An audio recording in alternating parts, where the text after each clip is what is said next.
grabar un video y luego para que puedan ir. Gracias.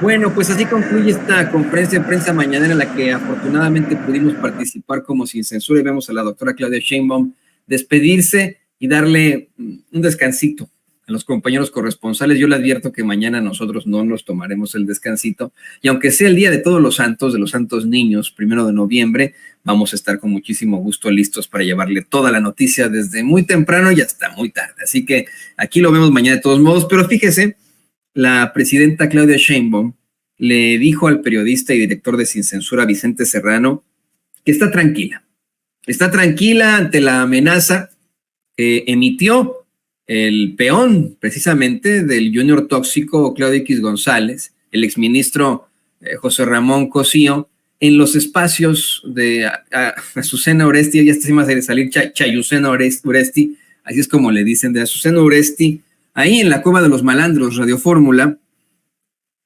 mientras pues esta señora exclamaba, efectivamente, ¿no? Como planteó ahí Vicente Serrano. La presidenta dice que está tranquila.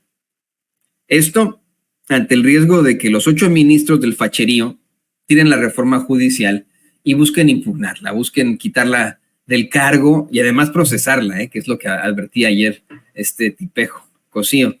Eso sí, advierte frente a los micrófonos de Sin Censura la doctora Claudia Sheinbaum que estos ministros tienen que pensársela bien. ¿Cómo quieren pasar a la historia? Si como verdaderos constitucionalistas o como políticos, politiqueros, como violadores de la Constitución, siendo ministros de la Suprema Corte de Justicia de la Nación. Esta es la intervención completa de mi compañero y amigo Vicente Serrano ahí en la mañanera.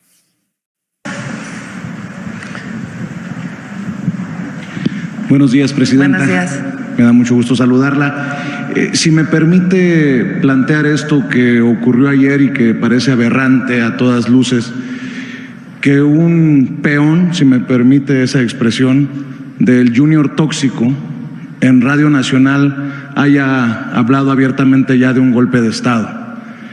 Entre los us, as y qué interesante de la entrevistadora, José Ramón Cosío, el exministro, habla de la hipotética posibilidad de hasta destituirla.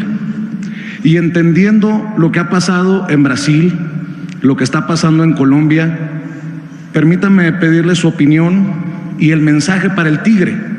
Creo que, recordando lo que en algún momento me dijo el expresidente Andrés Manuel López Obrador, de que la oposición no se estaba portando tan mal, creo que esta oposición ya ha rebasado un límite, y también los medios de comunicación que permiten decir cualquier cosa en sus radios o en sus televisoras.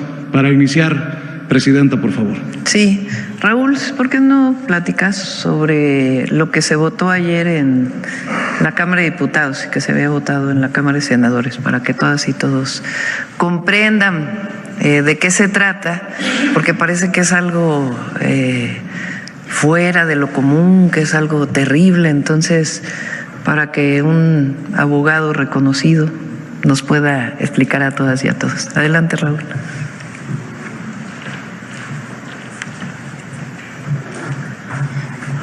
Con mucho gusto, con su venia, señora presidenta, un honor.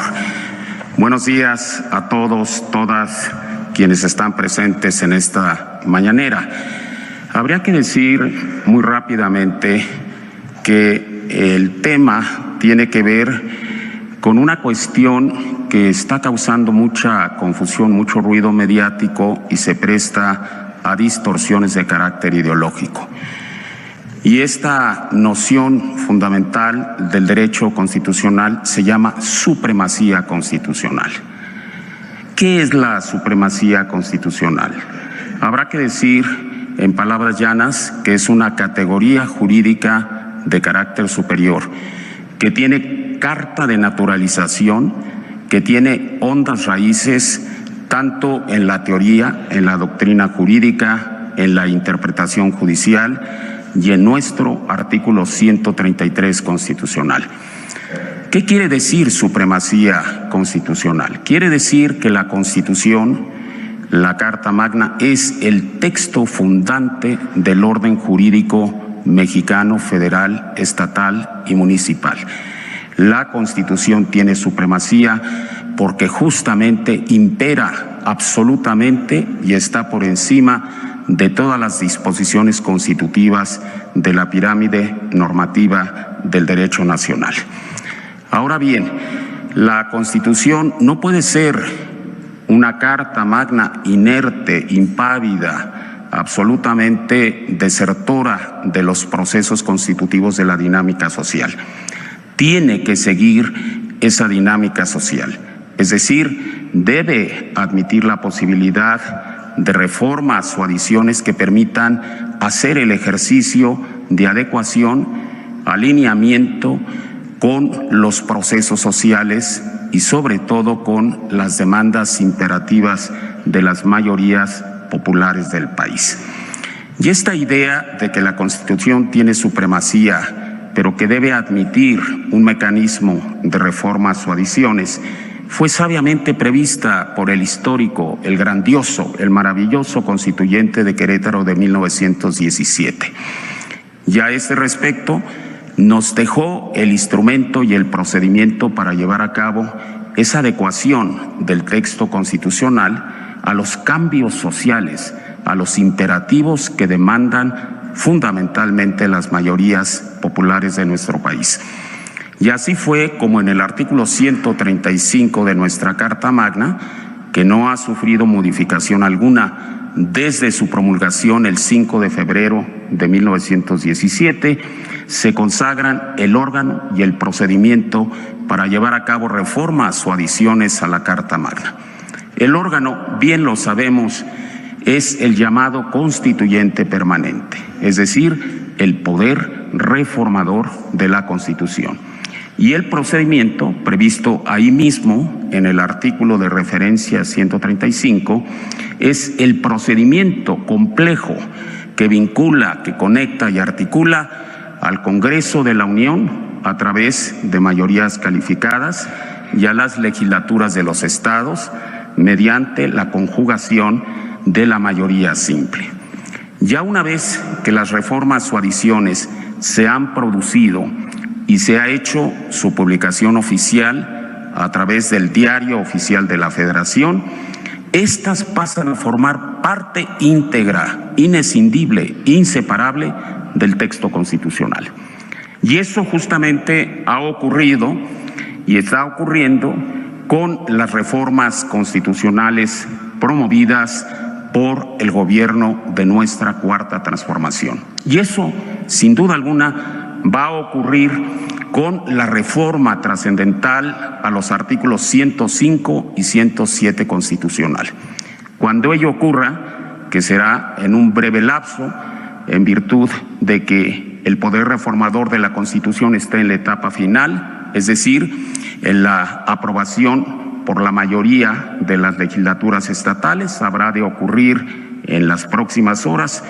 Cuando ello suceda y se publique el decreto de reformas en Diario Oficial, esas reformas y adiciones 105 y 107 constitucionales serán parte inseparable de la Constitución, serán texto constitucional, figurarán como normas imperativas y de cumplimiento absoluta y definitivamente imparable. Y en razón de ello, justamente es que a través del poder reformador de la Constitución se elevó a rango constitucional el impedimento para someter a revisión judicial las reformas o adiciones en general y en particular las que nos ocupan en esta parte del proceso histórico de nuestro país. Y fue así como en el artículo 107 constitucional se establece que el juicio de amparo es improcedente contra reformas o adiciones a la Constitución. Esto no es ninguna novedad, todo lo contrario, ya está previsto en la ley de amparo vigente a partir del año 2013, artículo 61, fracción primera. No admite interpretación en contrario. A la letra, Literalmente ahí se establece con sentido imperativo y categórico que el juicio de amparo es improcedente contra reformas o adiciones a la Constitución. Lo que se hace ahora es simplemente visibilizar en la norma constitucional lo que ya existe como criterio legislativo e interpretación, incluso por el propio Tribunal Supremo de nuestro país. Cito rápidamente para concluir una contradicción importantísima que está siendo hoy en día obviada, omitida, quisiera pensar imprudencialmente y no dolosamente, por los ministros de la mayoría de la Corte.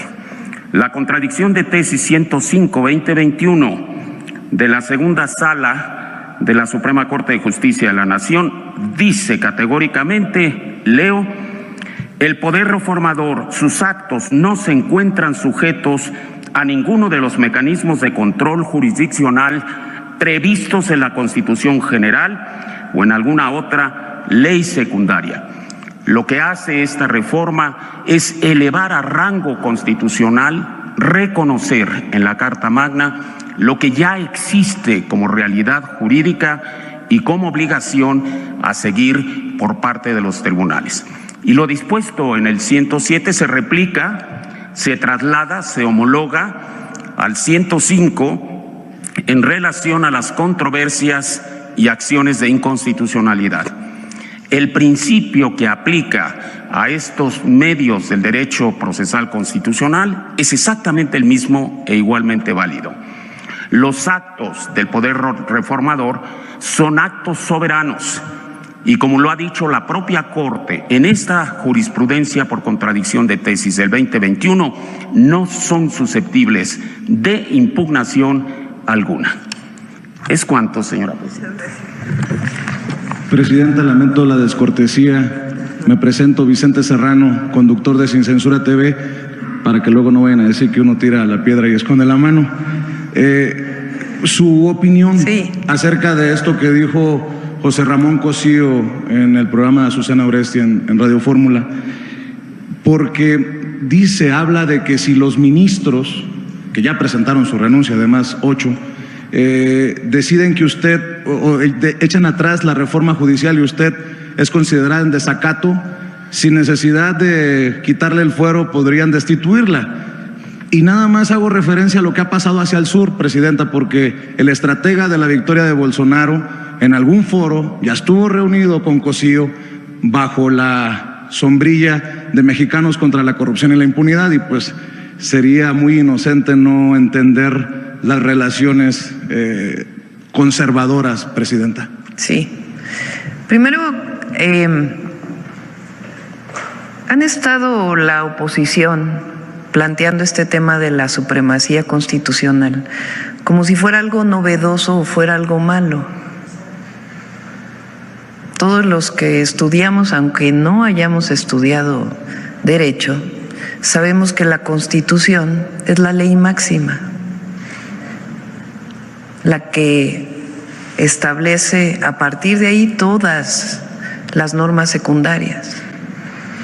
Entonces, ayer me puse ahora sí que a googlear supremacía constitucional. Lo dice la propia Corte en un montón de documentos. Lo dice la Facultad de Derecho en un montón de documentos.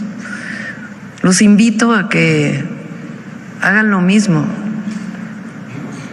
porque el propio artículo 133 de la Constitución lo establece. Esta es la ley máxima. Esta Constitución, las leyes del Congreso de la Unión que emanen de ella y todos los tratados que estén de acuerdo con la misma, celebrados y que se celebren por el presidente de la República, hay que modificarlo porque debe decir la presidenta también, el presidente o la presidenta de la República, con aprobación del Senado, serán la ley suprema de toda la Unión. Lo dice la Constitución. Los jueces de cada entidad federativa se arreglarán a dicha Constitución, leyes y tratados a pesar de las disposiciones en contrario que pueda haber en las constituciones o leyes de las entidades federativas. O sea, parece como que es una ofensa Supremacía constitucional. ¿Cuál novedad hay en eso? Sí, es la ley máxima, sí.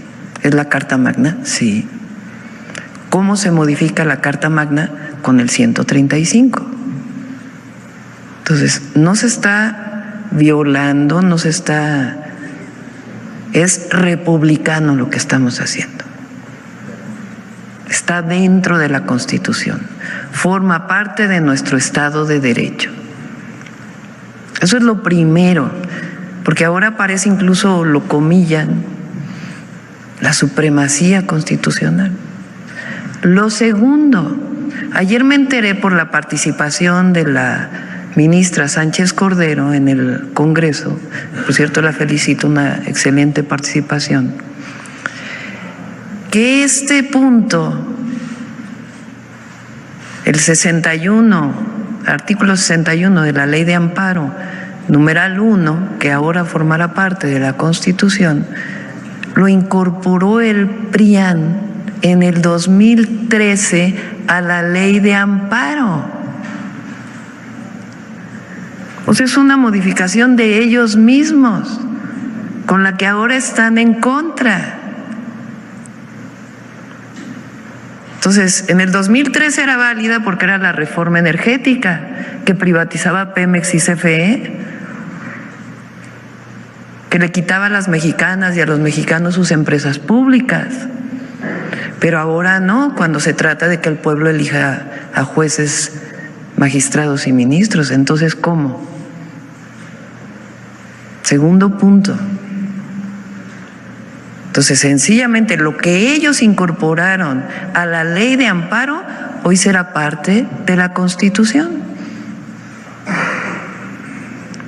Número 3. Nos están provocando. ¿En qué sentido? Quieren que la presidenta haga, los lleve a juicio político a los ministros, a las ministras, algo así. No lo vamos a hacer. Por más que estén violando ellos la Constitución, porque es lo que ellos quieren. Todavía pienso yo, fíjense, qué bien pensada soy, que hay ministros y ministras dentro de esos 8 que van a recordar sus clases, su historia y cómo van a pasar a la historia. Porque ellos y ellas saben que están tomando una decisión política, no jurídica, en contra del pueblo de México y a favor de ciertos grupos de interés y de sus propios intereses. Entonces vamos a esperar primero a que se reforme la Constitución en este marco de algo que ellos propusieron en el 2013. Fíjense la contradicción, está lleno de contradicciones su posición. Y después vamos a esperar a ver qué decide la Corte. Y una vez que tome la decisión la Corte, ya nosotros podremos decidir o hacer un planteamiento. Pero no nos adelantemos. Ahora, el ministro que mencionas, ayer el ministro González Alcántara y Carranca, de verdad es diciendo que cuánto se gastaba en Palacio Nacional yo para empezar todavía no vivo en Palacio Nacional, les informo. Y segundo, el Palacio Nacional pues tiene su propio presupuesto para conservar esto que es un monumento histórico de todas y todos los mexicanos. Mal haríamos en no destinarle un presupuesto para la conservación de este inmueble tan importante para todas y para todos. Los gastos que tendré como persona con mi esposo en este lugar, pues van a ser parte de los gastos personales que se cubrirán con el salario que tenga como presidenta de la República. Pero ya llegan al límite de hablar de golpe de Estado, de que me van a destituir, o sea, tranquilos, calma. Por ahí hay una foto del Popocatépetl de hace como 2 semanas, ¿no? A ver si la ponen. Nos mandó un mensaje el Popo. Vamos a esperar. Y a toda la ciudadanía, todos somos responsables de conocer la Constitución. No es solo para expertos, no es solo para constitucionalistas, para abogados. Es lo que nos rige como mexicanas y mexicanos. Y no es, habrá artículos que a lo mejor son más complejos de entender, pero hay algunos que son claros, absolutamente claros. Entonces, ¿qué le diría a los comentócratas? Bueno, ya dijeron que vamos a modificar la Constitución para que se acepte la tortura. De verdad, es que, claro, si ellos tuvieran mayoría para modificar la Constitución, como fue durante todo el periodo neoliberal, entonces no pasa nada. Pero ahora que se regresa al pueblo, ahí está él. Calma, tranquilos, amor y paz. Vamos a esperar a que resuelva la Corte. Y apelo a las ministras y a los ministros a que recuerden sus clases, a que ese supuesto golpe de Estado, porque el pueblo raso, los que viajamos en el metro, las peceras, los taxis, o la gente que anda en el campo, pues sí se cree las mentiras de los medios oficiales y sus comentaristas, porque el apoyo que le dio el pueblo pasadas elecciones, pues tiene una ideología diferente y un pensamiento diferente a la gente que está en los medios o en las ciudades más grandes, como es este caso. Sí, no se tardaron ni media hora en empezar la crítica. Pasó la toma de protesta y al otro día, como decía el presidente López Obrador, que todos al mismo tiempo. Nado sincronizado. Nado sincronizado. Es que uno lee y yo la verdad no oigo mucha radio y televisión, no me da tiempo, pero me pasan un resumen y digo, bueno, pero es que es lo mismo.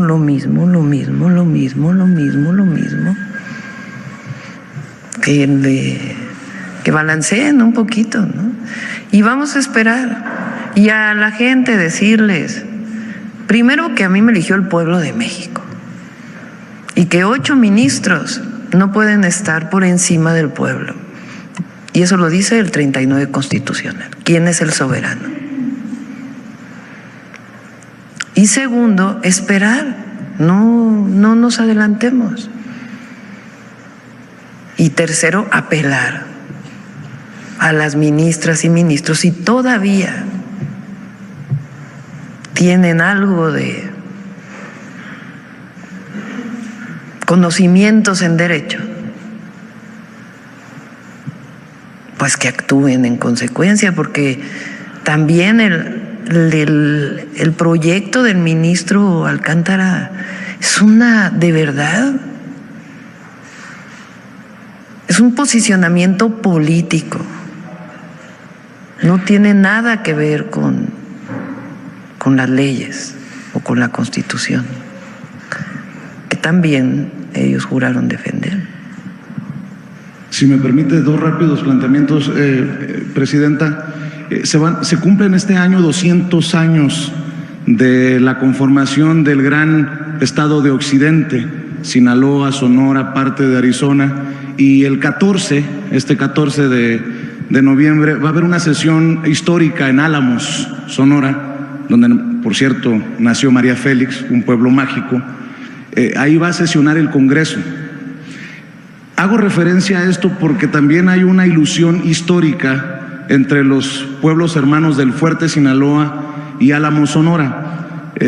Primero fue capital de ese gran estado de Occidente, el Fuerte, después Álamos, y siguen de alguna manera incomunicados porque hay un camino de terracería que está complicadísimo, y esto de alguna manera ha frenado el desarrollo de lugares como el Fuerte y como Álamos, que viven del turismo. Entendiendo que Sonora ha sido privilegiado hacia el norte con la planta fotovoltaica, la carretera Guaymas-Chihuahua. ¿Le han presentado en algún momento este proyecto para la pavimentación? Creo que son 70 kilómetros de terracería entre el Fuerte y Álamos. No sé si usted tiene conocimiento de esta ilusión histórica y no sé si sea algo que pueda estar en sus planes, Presidenta, en el marco de este 200 aniversario bicentenario de la Constitución de ese gran estado de Occidente. Sí, es alguno de los proyectos que nos planteó el gobernador. Próximo año nos vamos a seguir en el norte porque hay una carretera que acordé con el presidente López Obrador que la íbamos a hacer a partir del próximo año, que es Bavispe-Nuevo Casas Grandes, porque él la comprometió y ya no le dio tiempo de hacerla. Entonces me comprometí en un mitin ahí en Sonora de que la íbamos a hacer nosotros. Entonces el próximo año iniciamos con esa y vamos a continuar hacia Chihuahua, de Guaymas a Chihuahua, pero consideramos esta para los siguientes años. Es el rinconcito muchas veces olvidado del sur de Sonora, ahí entre Chihuahua, Sinaloa y Sonora, y le agradezco que lo tome en cuenta. Y para cerrar, la han atacado también desde ayer que se dio a conocer este reconocimiento Nobel por la sustentabilidad. Su opinión, ahora que se ha hecho público y hay una invitación para que regrese a su alma mater en Berkeley, ¿sería tal vez su primer viaje al extranjero, Presidenta? Sí, bueno, agradecer porque nos llegó hace 2 días este comunicado. Fue sorpresivo porque no es que nosotros hayamos gestionado el premio. Es una fundación de la familia Nobel que se dedica particularmente a sustentabilidad y tiene que ver pues con el trabajo académico y el trabajo como servidora pública que realicé principalmente en el gobierno de la ciudad. El premio se entrega el 21 de noviembre. Quiero aclarar porque no es mi alma mater la Universidad de Berkeley en California. Mi alma mater es la UNAM. Mi doctorado, yo tengo un título de doctorado de la Universidad Nacional Autónoma de México en Ingeniería en Energía, pero toda mi tesis doctoral la hice asociado a un laboratorio que está asociado a la Universidad de Berkeley en California. Y me daría mucho gusto ir, no sé si vaya a tener la oportunidad, porque ya decidimos que sí vamos al G20. Eso es el 18 y 19 de noviembre. El 20 de noviembre, por obvias razones, tengo que estar en México, estaría regresando el 19. El 20 estaríamos aquí para el desfile y la conmemoración del inicio de la revolución. Y esto es el 21. Estamos viendo porque ya habíamos hecho un acuerdo para tener una reunión con empresarios y el gobierno de Alemania. Si se puede mover eso para el 20 en la tarde, que lo habíamos pactado hace como 3 meses. Entonces ya no estoy segura que pueda ir el 21, pero pues estaremos mandando a alguien en nuestra representación. Agradecer y para mí el mayor privilegio es servir al pueblo, más allá de los títulos y reconocimientos académicos o al servicio público. Es un privilegio enorme y que tengan la certeza de que vamos a cumplir y siempre vamos a estar a la altura de las circunstancias. No llegamos para traicionar al pueblo, llegamos para cumplirle al pueblo de México. Porque qué mayor logro que haber sido la primera presidenta de México con ese amplio currículum. Vamos, este premio qué bonito, ¿no? Que da la Fundación Nobel a la presidenta Sheinbaum por sustentabilidad, pero para lo que ella ha logrado y ha conseguido son nimiedades. Claro, sirve para que se enojen los fachitos. Y para